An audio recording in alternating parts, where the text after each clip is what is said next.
propose d'accueillir Julie Duché.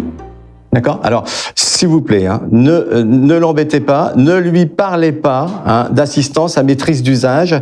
Julie, bienvenue. Bonjour messieurs. Julie, tu as la haine là. Quand on parle d'assistance à maîtrise d'usage, c'est la haine totale. Ça m'érisse les poils. Ah oui. Effectivement, c'est 3 mots qui ont émergé il y a quelques années et qui ont tendance à m'horripiler, assistance à maîtrise d'usage.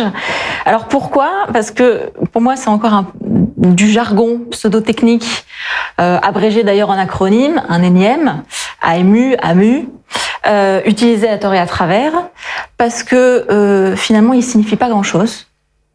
Et parce que quand on creuse, on arrive à trouver finalement des mots plus simples, plus compréhensibles, qui existent déjà, pour traduire la démarche qui semble se cacher derrière.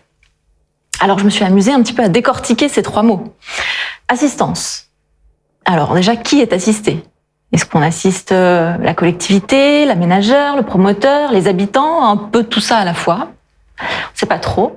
Et celui qui assiste, est-ce qu'il ne crée-t-il pas de la valeur ? Assister, est-ce que ça dévalorise pas un petit peu la compétence et l'expertise qui est apportée ? À mon sens, oui. Et à mon sens, du coup, le mot assister, assistance, il n'a pas lieu d'être utilisé dans ce cas-là. Et ensuite, maîtrise d'usage. Alors là, pour moi, on est dans la formulation présomptueuse au possible. Pourquoi ? Parce que est-ce qu'on peut prédire ou contrôler ce qui n'est pas encore là, ce qui est en cours de création ? Finalement, quand on crée des espaces, quand on intervient dans la ville, quand on construit, c'est un pari. On projette quelque chose, on teste quelque chose. Et quelle maîtrise y a-t-il là-dedans ? Alors moi, parler d'assistance à maîtrise d'usage, c'est un peu comme si on avait la science infuse.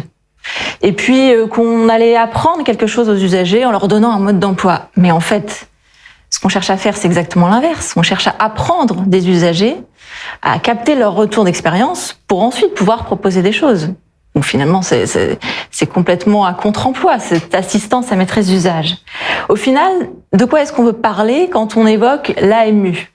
De la façon dont on vient changer un cadre de vie, dont on vient utiliser nouvellement des espaces, de la façon dont on vient changer des habitudes pour en proposer de nouvelles.